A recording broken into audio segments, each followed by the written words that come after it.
Sordide fait divers dans la Loire. Un bébé a été poignardé à mort ce matin par sa mère. Le drame s'est produit dans la petite ville de Roche-la-Molière. La mère a elle-même donné l'alerte en se rendant chez son voisin qui, en vain, a tenté de ranimer l'enfant dans l'attente des pompiers. Elle a expliqué son geste à ses voisins par le drame de la séparation selon les premiers éléments recueillis par les enquêteurs. L'audition de la mère a débuté en fin d'après-midi au commissariat central de Saint-Étienne, un psychiatre l'ayant jugé apte à être placé en garde à vue. Une fusillade a éclaté la nuit dernière dans ce quartier de Pontault-Combault en Seine-et-Marne. Le bilan est lourd. Un homme qui avait ouvert le feu sur des policiers a été tué quand les fonctionnaires ont riposté.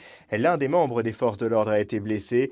Selon les premiers éléments de l'enquête, ce père de famille de 42 ans est entré dans une violente colère quand il s'est rendu compte de dégradations sur le véhicule familial.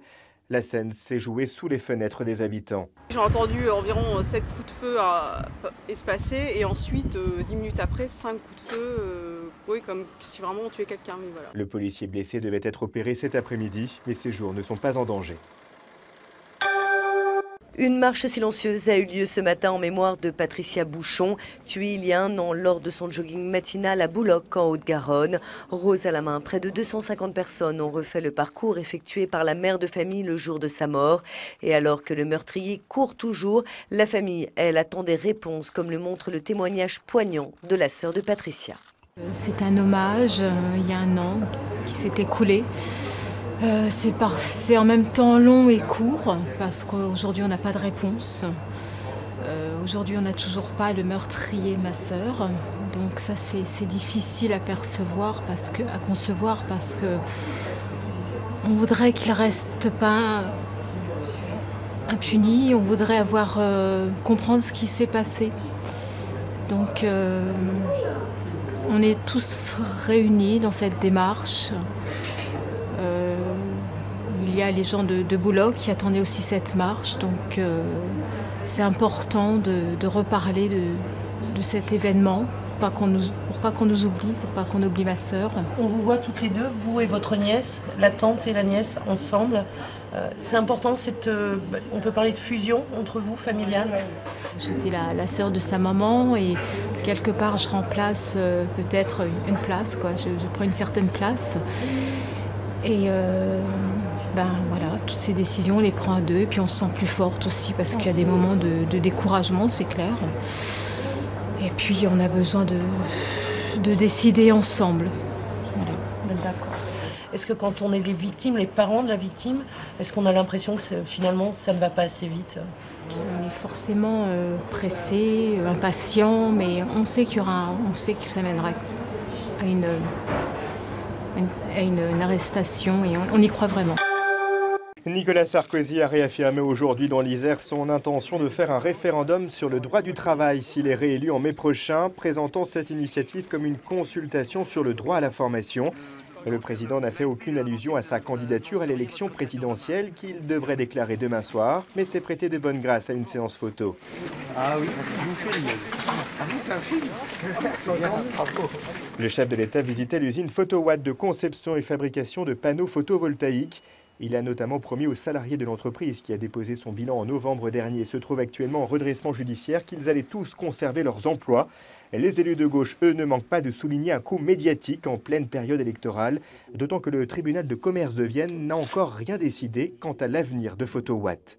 Quelques heures avant la visite de Nicolas Sarkozy, 2 députés de l'Isère ont pris la plume pour dénoncer un coup médiatique en période électorale. Dans un communiqué, Geneviève Fioraso et François Brotte soulignent qu'à 2 mois d'une échéance nationale, la ficelle est tout de même un peu grosse. Faut dire que le président bientôt candidat n'y est pas allé de main morte. Jeudi dernier, lors d'une visite en Alsace sur le thème de la politique énergétique, Nicolas Sarkozy s'est autorisé un aparté sur le cas Photowatt. Parce que grâce à EDF, nous présenterons pour les salariés de Photowatt une formule de reprise industrielle. Étonnant aparté pour mettre en avant EDF comme principal repreneur du fabricant de panneaux photovoltaïques. Alors que dans le même temps, le tribunal de commerce de Vienne recevait encore les offres de reprise. Vendredi, 4 repreneurs potentiels avaient finalement déposé un dossier et le président du tribunal de commerce reprenait la main. Je rappelle qu'en France, il y a la séparation des pouvoirs, que nous sommes dans une instance judiciaire et que c'est le tribunal de commerce qui décidera. De leur côté, les salariés de Photowatt n'ont pas pris part à la polémique entre un président de la République allant vite en besogne et un président de tribunal de commerce respectueux des règles. Pour eux, tous les espoirs sont bons à prendre. C'est un soulagement. Maintenant, la décision, c'est pas EDF qui va... C'est pas le gouvernement, c'est pas personne qui va la faire, c'est le tribunal de commerce de Vienne.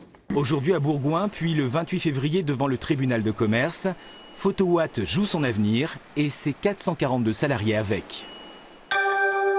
La direction de l'acierie ArcelorMittal de Florange en Moselle a annoncé aujourd'hui que la filière liquide du site, à l'arrêt depuis octobre 2011, ne redémarrait pas au deuxième trimestre de cette année. Les syndicats sont inquiets et l'ont fait savoir. Ambiance sur place. La patience des sidérurgistes a atteint ses limites ce matin. Après 8 mois d'angoisse, ils veulent des réponses. Ça suffit, vous avez assez joué avec nous, d'accord? On est là pour rien demander. C'est fini le temps où on demande. Maintenant, on exige maintenant. On veut des réponses claires. Qu'est-ce que vous prévoyez pour Florange, pour la filière liquide, pour le packaging et qu'en sort? Voilà ce qu'on est venu faire. À l'issue de la réunion provoquée par les syndicats, une seule certitude. La filière à chaud, les deux hauts fourneaux, la coulée continue et l'acierie de Florange ne repartiront pas au deuxième trimestre. Il nous a confirmé l'arrêt de la filière liquide et de packaging pour le prochain trimestre, ce qui est en fait donc une politique de fermeture d'usine. Donc aujourd'hui, il faut que les salariés d'ArcelorMittal Florange prennent conscience qu'aujourd'hui, notre usine est en péril. Pour les syndicats, l'arrêt provisoire qui a débuté en juillet 2011, c'est une fermeture totale et définitive qui ne dit pas son nom. On a émis des alarmes. Et qu'est-ce qu'on constate aujourd'hui?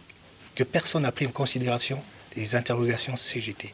Nous demandons à l'État, nous demandons une intervention rapide pour remettre en route nos installations. Sinon, c'est un désastre économique et social en Lorraine.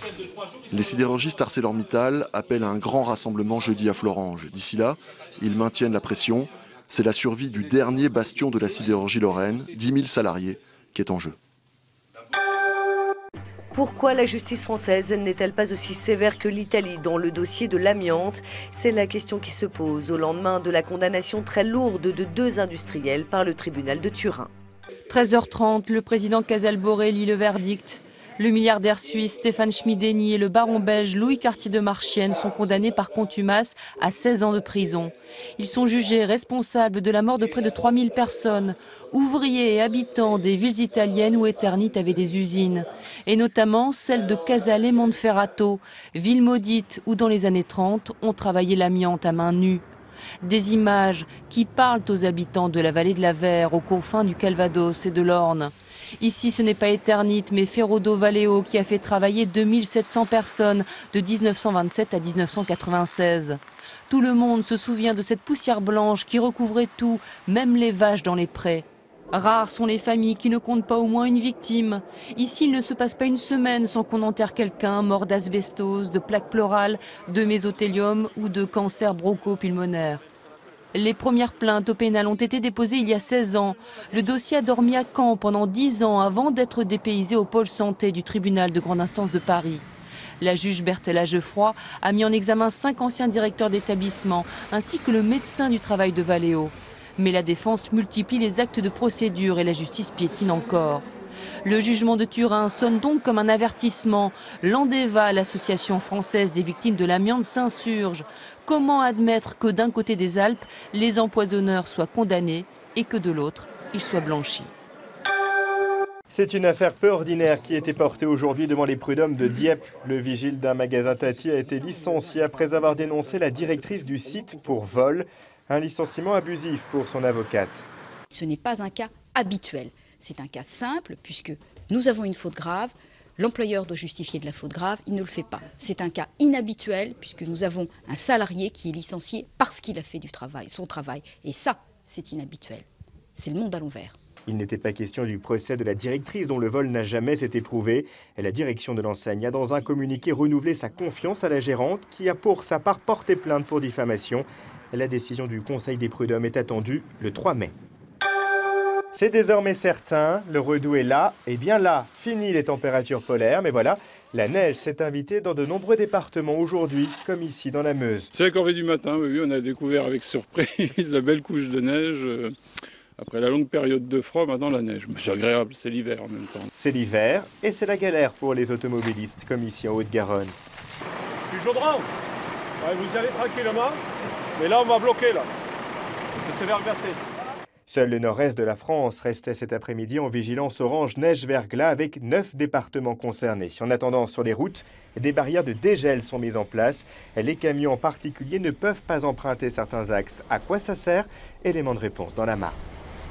Ils installent les derniers panneaux. Avec l'arrivée du redoux, les barrières de dégel sont mises en place. Il s'agit d'interdire temporairement aux poids lourds de circuler sur une partie du réseau. À quelques secondes près, ce chauffeur aurait pu passer. On est obligé de respecter la législation, donc c'est pas évident, il faut faire des détours. Bon, je vous laisse, je vais essayer de continuer. 3 types de panneaux sont installés. Ils interdisent la circulation aux plus de 3,5 tonnes, 7,5 tonnes ou encore 12 tonnes. Tout dépend de l'épaisseur de la chaussée. L'intérêt de ces barrières, protéger les routes départementales. Le sol a gelé sur une épaisseur de 50 cm environ. Et au moment du dégel, le sol va s'affaisser. Au passage, 2 poids lourds, lourdement chargés. Dans la Marne, plus de 3700 km de routes sont concernés. Pour ce transporteur, c'est le début de la galère. C'est des bennes donc, qui n'ont pas pu circuler dû aux barrières de dégel ce matin. Et demain, le parc sera multiplié par 3. Je pense qu'on sera complètement paralysé avec les bennes céréalières. Pour cette première journée, il a fallu chambouler un peu les plannings pour s'organiser au mieux. Les équipes sont parties très tôt dans le département de la Marne où les barrières sont posées et nous livrons dans les autres départements où elles ne sont pas encore posées. Dès que la situation le permettra, les barrières seront levées, mais pas avant au moins 1 semaine pour les 12 tonnes et 2 semaines pour les 7,5 tonnes. Madonna donnera 2 concerts en France dans le cadre de sa nouvelle tournée mondiale cet été. L'un aura lieu au Stade de France et l'autre à Nice le 21 août. La billetterie a ouvert ce matin. La file d'attente était longue, mais tout s'est déroulé dans le calme. La reine de la pop est de retour sur la Côte d'Azur. Un rendez-vous à ne pas manquer pour les fans de la première heure. Depuis que j'ai 6 ans, 97, l'album Ray of Light, j'écoute du Madonna à cause de ma mère, de ses amis. Du coup, je suis hyper fan. Reste à choisir les meilleures places pour profiter du spectacle. De 51 € pour les premières catégories jusqu'à 166 € pour une place assise et numérotée. Certains n'hésitent pas à y mettre le prix. Ça vous fait un total de 578 €, monsieur. Ça vaut le coup de mettre pour un spectacle, c'est grandiose, quoi. Voilà. Pas tant sa voix, mais c'est surtout le spectacle, sa mise en scène et voilà, ses performances au niveau de la danse et tout ça.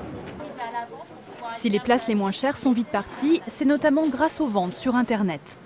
Les gens achètent de partout. Sur des gros concerts comme ça, je pense qu'ils essayent d'être les premiers de partout. Donc généralement, ils sont un peu plus stratèges. Ils vont sur Internet, ils mettent des amis en magasin, ils vont un peu partout pour avoir leur billet au plus vite. Pas de mouvement de foule donc pour la mise en vente des billets. 55 000 places sont disponibles au stade Charles Hermann pour applaudir Madonna le 21 août prochain. Enfin, la gare d'Amiens voit la vie en rose. En cette journée de la Saint-Valentin, les voyageurs ont laissé des messages d'amour sur les panneaux d'information, tandis que des comédiens ont improvisé des déclarations, comme quoi, avec la SNCF, tout est possible. L'affaire était bien préparée. Les comédiens s'en donnent à cœur joie. Je me projette dans le passé et je vois que ces 9 dernières années passées à tes côtés n'ont été que joie, bonheur et amour. Voilà, je l'ai fait. Tu crois que j'ai pas remarqué que tu lisais une affiche? Et c'est qui cette demoiselle d'ailleurs? Non mais je la connais pas. Tu la connais pas? Elle travaille pour la SNCF, ça se voit. Une centaine de déclarations d'amour sont arrivées par courrier ou via les réseaux sociaux. Ce matin, les plus enflammés résonnaient en gare d'Amiens. Permettez-moi juste de vous dire, madame, le doux bonheur de vous connaître. À toi, mon amour, je déclare mon amour pour toujours. Notre amour ne s'est jamais éteint. Tu es l'être rare et cher de mon cœur. Pour le meilleur et pour le pire. C'est agréable d'entendre des mots comme ça. On les entend plus assez souvent. Monsieur, vous aviez l'air tout chose, là. Ah oui, oui. Le pire, c'est ma femme. C'est un cas de divorce, ça. Vous y attendiez? Non, pas du tout, non. Ça surprend. Vous n'étiez pas dans la confidence? Non, du tout, non. Au guichet, nous avons croisé l'une des lauréates, venue faire quelques emplettes. 140 caractères pour déclarer sa flamme, c'est très restrictif et frustrant même. Alors j'avais écrit près de nous dans ce train, Cupidon s'est assis. J'ai effleuré ta main, il a souri. Ce malin va gagner son pari, car bien avant la gare prochaine, je t'aurais dit 1000 je t'aime. Le premier prix remporte un week-end romantique, comme il se doit. Mais il n'a pas voulu être filmé, par pudeur ou pour faire la surprise à sa bien-aimée. Tout de suite, l'édition des locales après la météo.